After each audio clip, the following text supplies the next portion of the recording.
Okay, so I think in the previous class we were facing a lot of issues regarding this PDF being opened in the screen.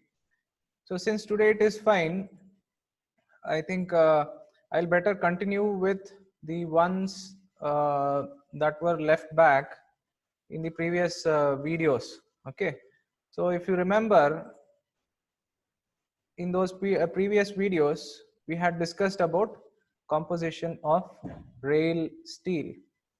Now let me just remind you that we have two categories of rails. Okay, one is the ordinary rails that we see ranging for kilometers together, okay, where the vehicles will be moving at a very high speed. And the other category of rail is at the points and crossings. Now let me again make it clear to you about what a rail is. So if you remember, in the previous videos I had been explaining to you about the different components of a permanent way, wherein one such component was a rail. So rails are considered to be as the longitudinal members which are responsible to hold the vehicle on itself and give a path for the vehicle to move from one place to the other place.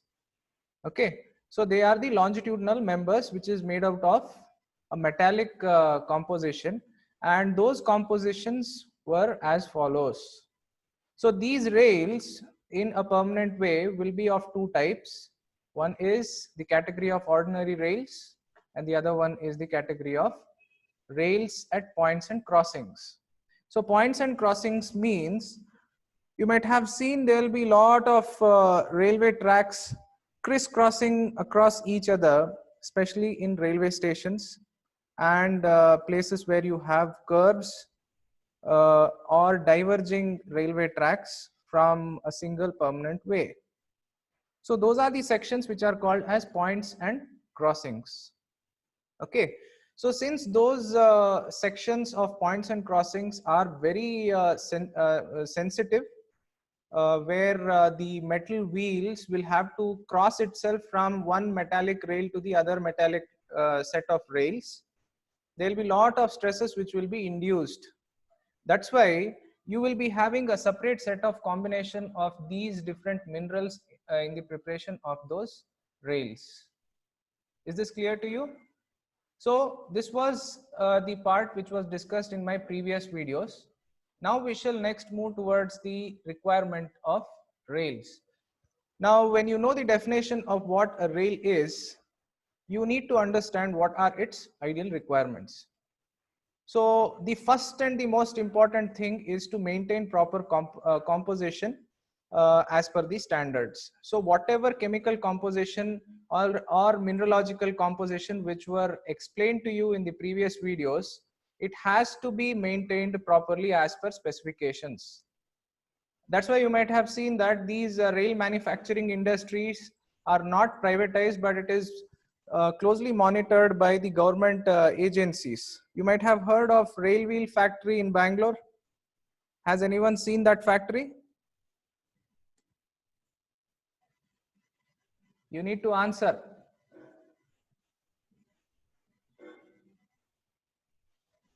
Any student would be fine. Have you guys seen the Rail Wheel Factory in Bangalore? No, sir. No, sir. Okay. Do you know the area named Yelahanka in Bangalore? Yes, sir. Yes, sir. Okay, so in that area, Yelahanka New Town, if you go towards this Dodbalapur side, to your right you will find a factory named as Rail Wheel Factory, which is operated by Indian Railways. Okay, so that is the place where the rails and wheels will be manufactured. Okay, so that kind of companies are being maintained by the government directly, so as to ensure that the specifications are strictly followed. So the first requirement of a rail is to have a proper composition. The second requirement is that the vertical stiffness should not be high enough, okay, and overload the sleepers when the vehicle is moving on the rails. So it should be efficient enough in absorbing the stresses and dissipating it to the lower components upon which the rail is sitting. So immediately below the rail, you might have seen there will be transverse members, which is made of usually cement concrete. It might be pre-stressed concrete sleepers, or it might be wooden sleepers, or even metallic sleepers. So sleepers are the transverse components which are responsible to hold the rail in position, take the stresses from the rail which is being given by the moving vehicle, and then dissipate it to the underlays.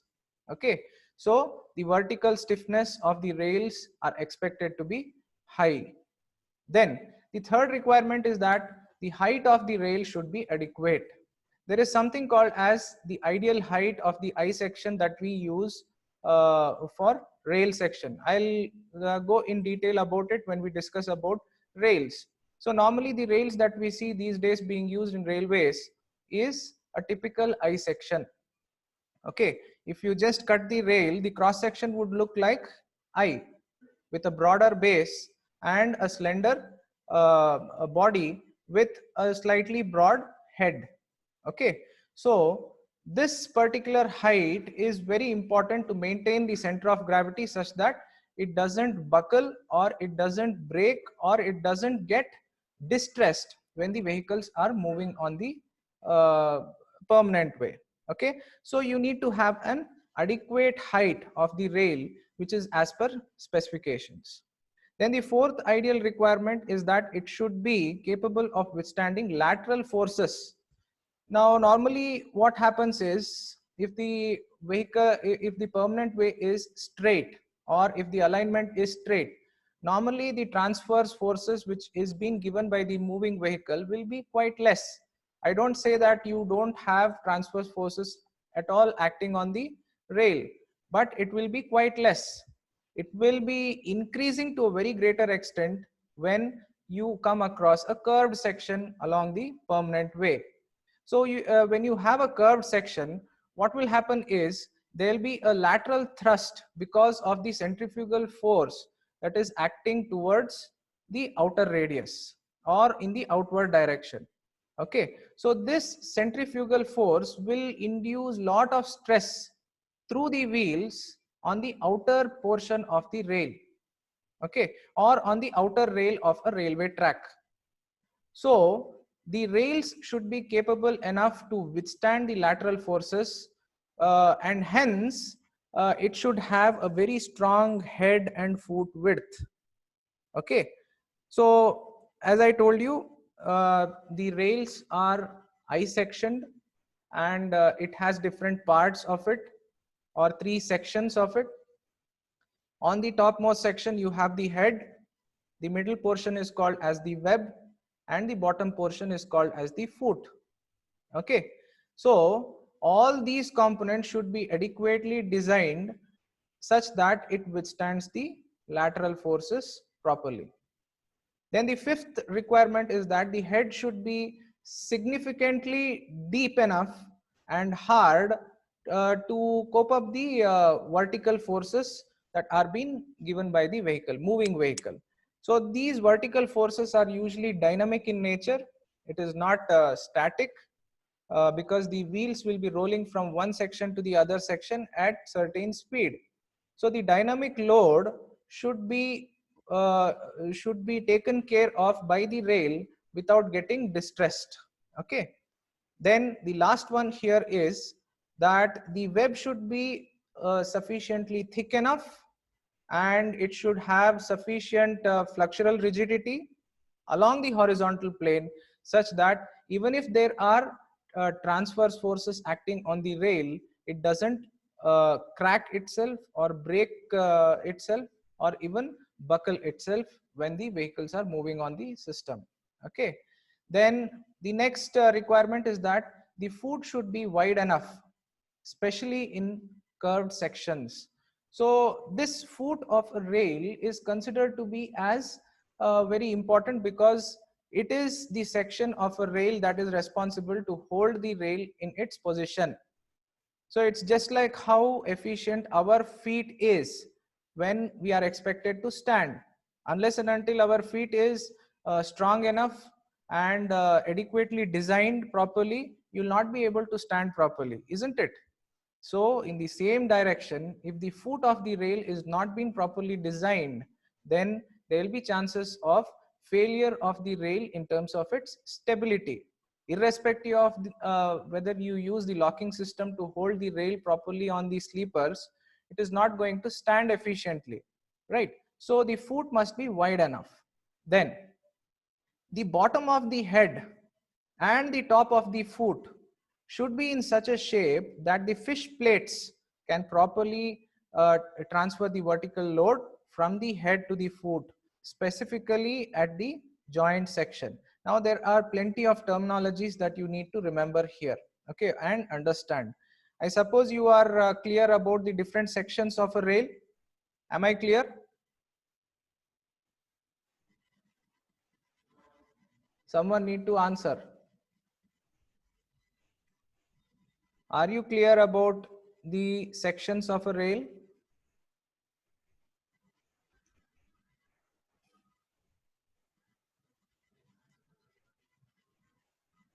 Are everyone listening or sleeping? I can see only 24 students here. Where are the others?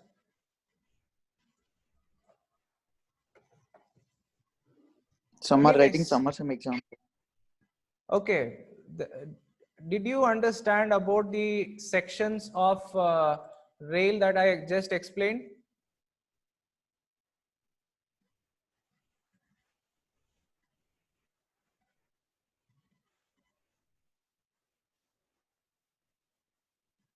Anyways, it's up to you to decide whether you would want to listen to it carefully or ignore it. So I was discussing about the capability of the different sections of rail, right? So we expect the bottom of the head and top of the foot section. So if I try to show you the diagram, it would look somewhat like this. So this is the head of the rail. This is the typical flat-footed rail that we use these days in railways. So you can see that it's an I-sectioned member.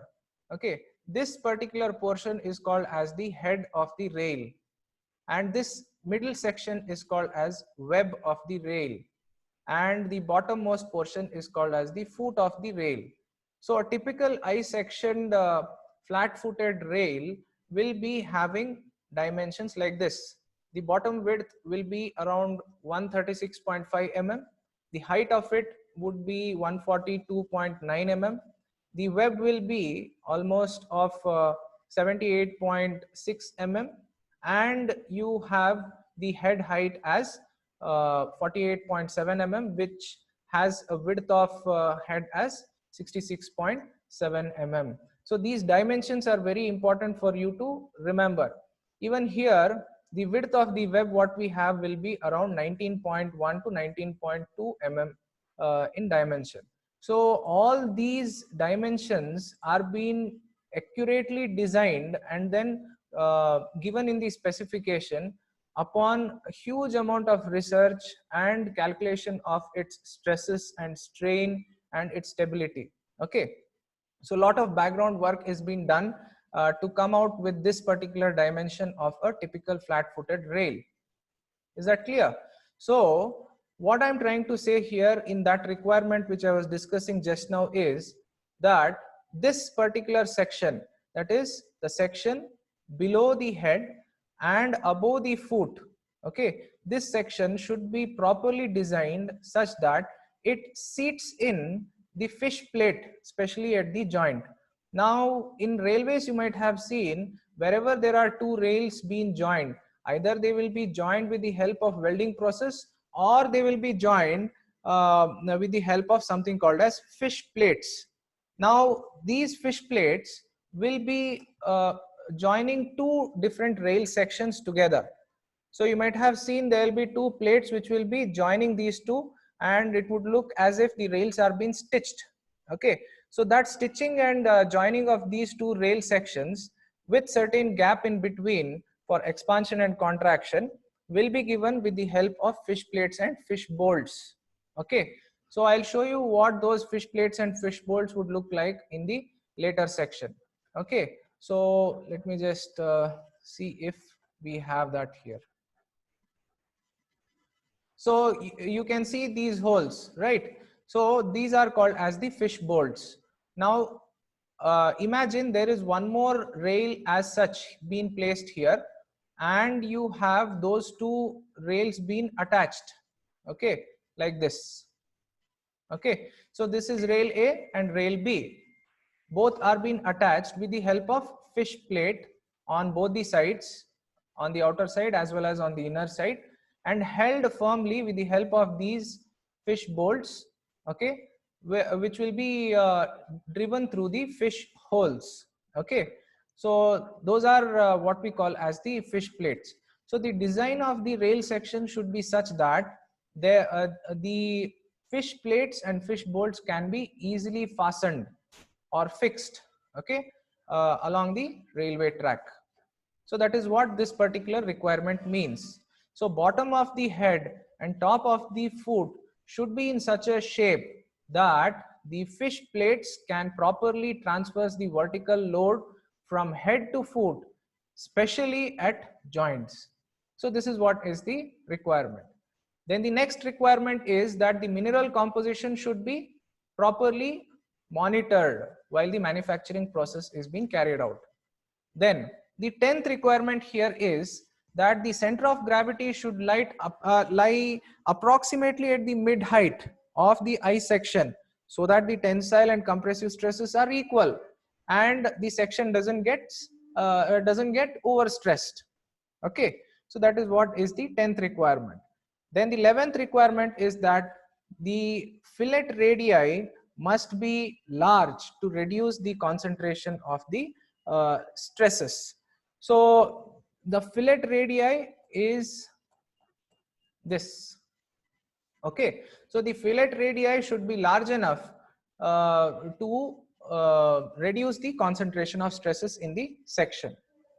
Lastly, the tensile strength of the rail is expected to be at least 72 kg per meter square as per the standards.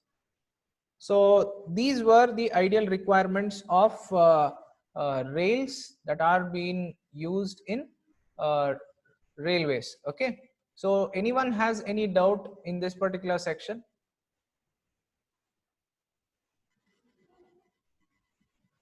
Is anyone having any doubts, or the concepts are clear?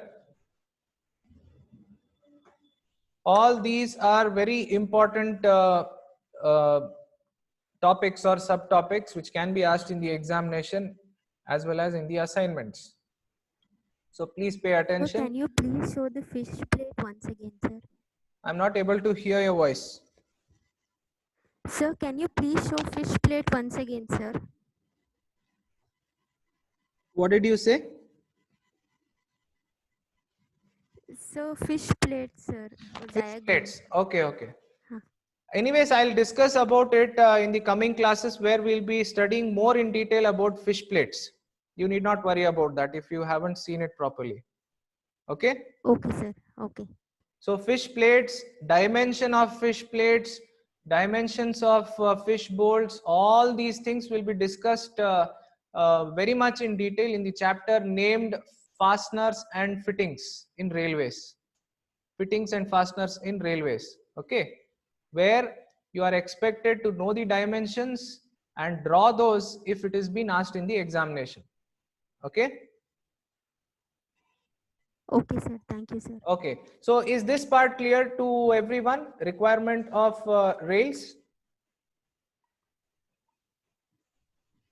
Yes, sir.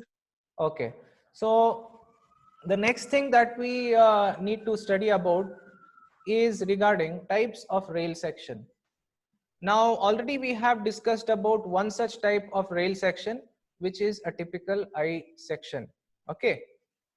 Now other than that, we have been using different rail sections we need to know about the history as well, okay, to know how important this rail section that we are using now is good enough when compared to the older ones.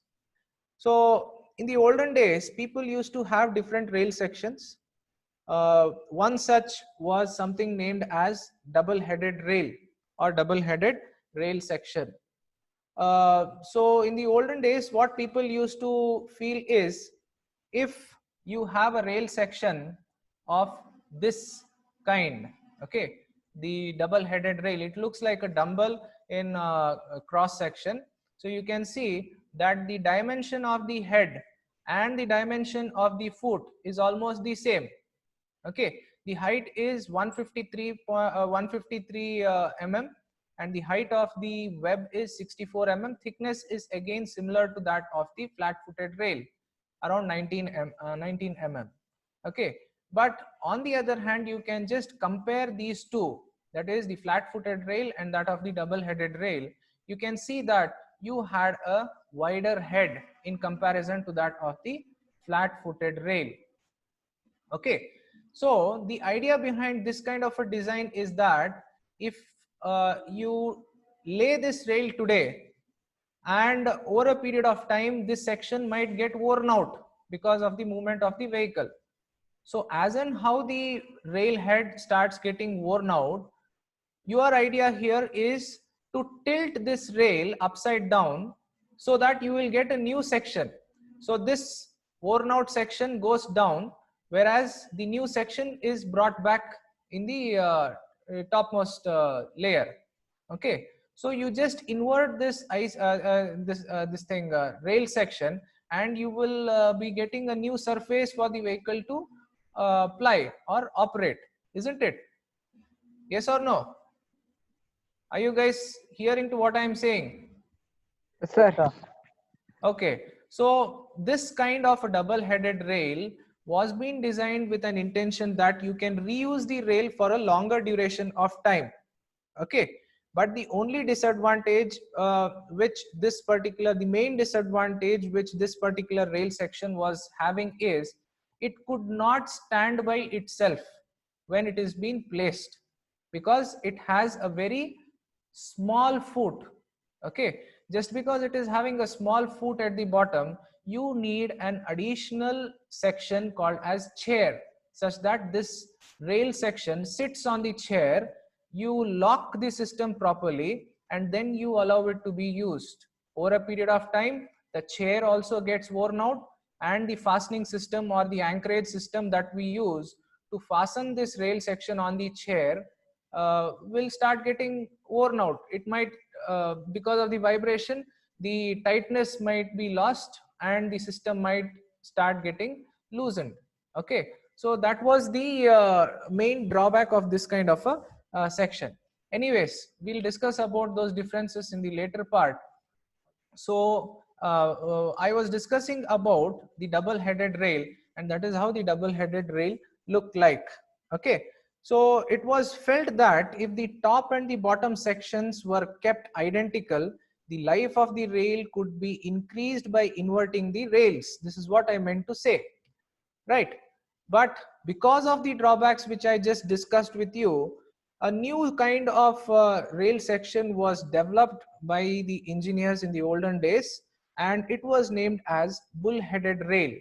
Okay, now this bull-headed rail, again, it was similar to the double-headed rail section, but the head was a huge section when compared to that of the foot.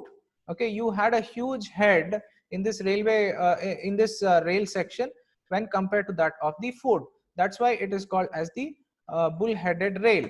Now the idea of using a bull-headed rail was to see to it that even if the topmost section, that is the head of the rail, gets worn out over a period of time, it can serve its purpose for a longer duration of time. Okay, but the inverting of the rail was not possible in this particular case. Okay, so these rails were having a typical length of around 9.2 to 18.3 meters and weighed about 29.8 kilos to 49.60 kilos per meter length. Okay, so this was the specification which were given in the olden days. So these rails are fixed to the sleeper by means of chairs, which I already discussed with you, and these chairs can be either metallic or it can be made out of wood. Over a period of time, it required lot of maintenance, and it needed lot of attention so that it serves the purpose properly, right? Then after all these kind of developments and the flaws that people saw during its service life, the engineers came out of that particular idea, and they started a new rail section which is being used nowadays as well, which are called as flat-footed rail. They have a lot of advantages over the other two rails just we discussed about, that is the double-headed rail and the bull-headed rail, in a way that it has better rigidity, stiffness to resist the vertical and lateral stresses, and it has simpler fittings and fastenings when it is to be fixed on the system before the vehicle is allowed on the track. Also, the points are points and crossings, as I told just before the railway station, or in the railway station you might have seen there will be points and crossings. So the design of points and crossings became much more simple and much more easier because of this flat-footed rail being used. Okay, so apart from these, I think it is clear to you about the different rail sections that we have been using in railways, whether it be in our own country or in other countries across the world.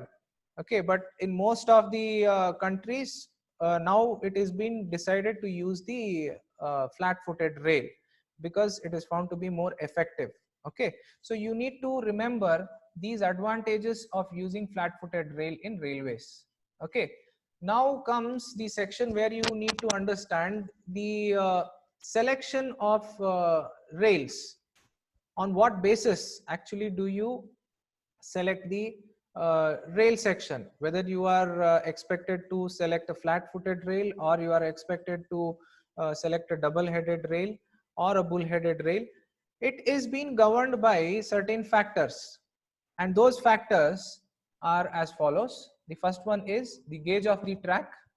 I suppose you already know what the term or the term gauge means. The definition of gauge is very important for you to remember. There are plenty of terminologies that you need to remember in this subject. For that, you will have to refer to the textbook. Do not just depend upon the videos that I am sharing and the material that I am sharing. Okay, you need to build up the habit of reading textbooks. Anyways, so it depends upon the gauge of the track. So gauge is defined in many ways. One is what we call as the track gauge, and the other one is what we call as the wheel gauge.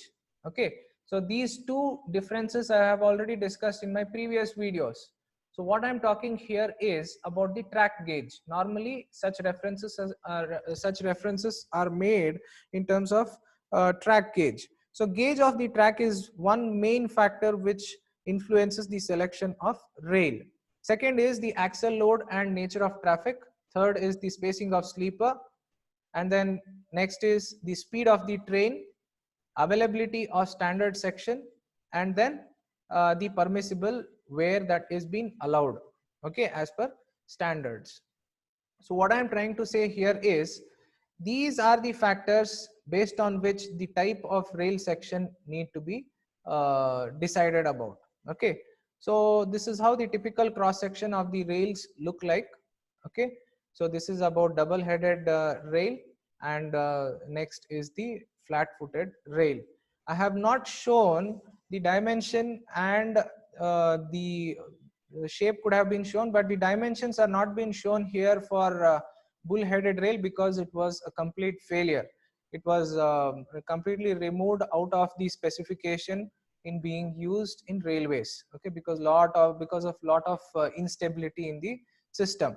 So only these are being used these days. Mostly the flat-footed rail is used, but in some countries even today they are using double-headed rails. Okay, that's why I have given the dimensions of only these two. You are expected to remember these dimensions properly and show it in the examination if asked. Now, the next part is to compare between the flat-footed rail and double-headed rail, depending upon certain items of comparison.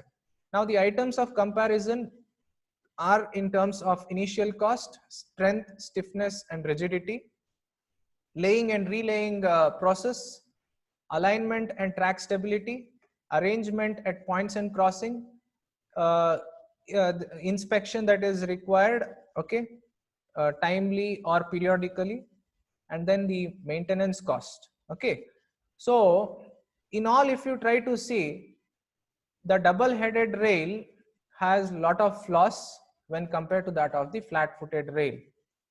Okay, the initial cost of flat-footed rail is less due to reduced number of fittings and fasteners, whereas in double-headed rail it is more.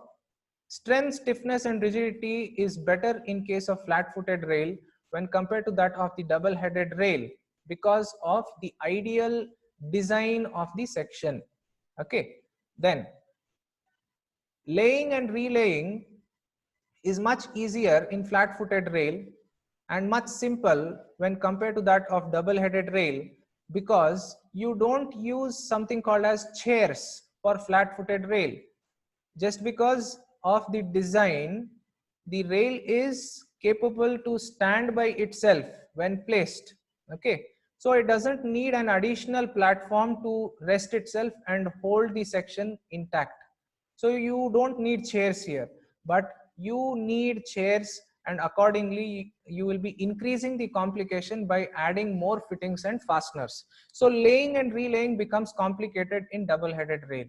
Okay, then alignment and track stability. Obviously, track stability is found to be better in case of flat-footed rail because the impact of rolling stock is the mechanical components which includes the wheel and the axle, okay, which will be creating a lot of disturbance in the fittings and fasteners. So that effect of these rolling stocks are found to be less on flat-footed rail when compared to that of the double-headed rail. Then arrangements at points and crossings are much simple in flat-footed rail when compared to that of the double-headed rail. Inspection is much simpler in flat-footed, whereas it is complicated in double-headed. Maintenance cost is less in flat-footed rail, whereas it is quite high in double-headed rails. Okay, so this is the comparison again also been shown in the textbook. You can refer to the textbook about these differences as well. Okay, so again this can be very important as far as the term tests and examination is concerned. Okay, so you better study about these particular concepts much clearly. Okay, now let's move on to the next part of this chapter, which is on defects in rail. Okay, now there are, as I told you, there are very complicated terminologies being used in railways. You cannot frame your own terms and words. You'll have to use the same technical words that are being specified in the specification as well as in the textbook. Okay, you can write the things in your own words, but the technical terminologies cannot be reframed by you. Okay, so one such terminology is in terms of defects in rails, because there is one more part which talks about failures in rails. Failure is different than defects. Okay, similarly you have something called as wear of rails. So you are going to study three such similar things but in a different way. So wear of rails is different than the failures in rail as well as the defects in rails. Okay, so you should not get confused with these terminologies. So first we shall discuss about defects in rails. Okay, so defect in rail starts with the most common type of defect which we call as rail corrugation. Okay, rail corrugation is a very prominent defect that we see in railways just because of excessive braking of the vehicle or sudden acceleration of the vehicle.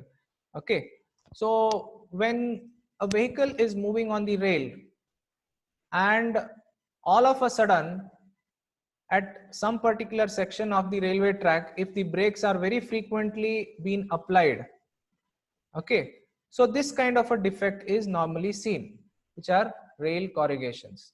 So rail corrugation, if I wish I could show you the figure of it, okay, or the diagram of it. Anyways, you can just imagine that you have a plane surface or a leveled surface. All of a sudden, when you apply the brake, what will happen? The topmost section will be pushed in the forward direction, and you will get the deformation in the form of wave. Are you able to understand? Yeah.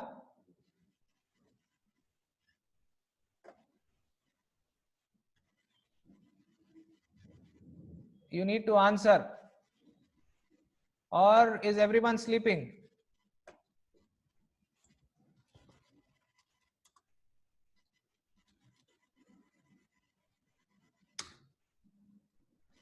So this is how the rail corrugation would look like. Can you see? You can see small. Yes, sir. So you can see the small undulation here, right? All these are undulations. Now this kind of undulation, as if something has pushed the metal ahead, or something has pushed the metal behind. Okay, so you can see the prominent image here in this. Can you see these waves that has got generated on the surface of the head? So this is what is called as rail corrugation. So whenever the vehicle suddenly brakes or all of a sudden accelerates because of the huge weight of the vehicle, the topmost section of the rail will get what can I say, softened. Already it will be much soft in comparison to the weight of the vehicle, and then when you either accelerate all of a sudden or brake, okay, normally it is seen in steep gradients where you have an ascending gradient or a descending gradient. Whenever you have an ascending gradient, the vehicle needs to accelerate a lot, okay, so that it climbs the section. And when you have a descending gradient, you need to brake this brake the vehicle, you need to apply the brakes. So when these brakes are applied, the topmost section, metallic section, will get pushed in the forward direction. Okay, so that is what we call as rail corrugation. So that rail corrugation is normally seen in prominent locations like starting and terminating sections of the track due to braking action. Apart from that, it can also be seen in electrified sections due to high speed, then in long tunnels due to presence of humidity, and then on small this thing soft formation. Now I suppose you already know what a formation is. A formation is the combination of subgrade which is being prepared along with the ballasts being placed on the top of it. So that is what we call as the formation. Now within this formation, at the topmost section, you will be having the sleepers being placed. Sleepers will be synced inside the ballast cushion, and above that you will be placing the rails. Okay, so if you have a soft formation, which is obviously the formation is expected to be shock absorbent, it will have certain elasticity of it, but the elasticity should not be high enough. If it is too elastic, then whenever the vehicle moves, the section just sinks in and then again comes back, sinks in and then again comes back.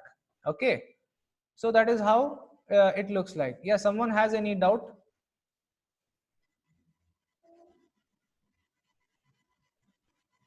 Anyone has any doubt?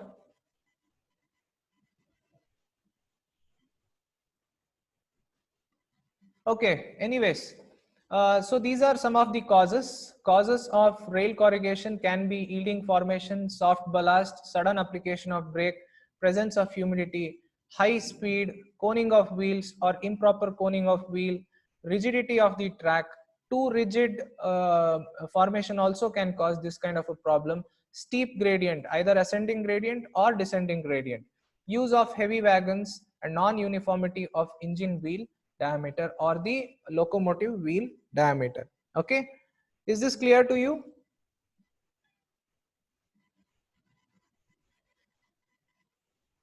Yeah, was it clear?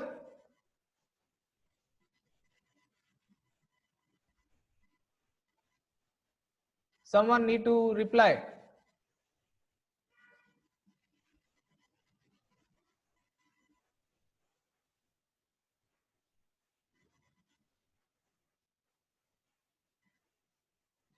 You need to reply.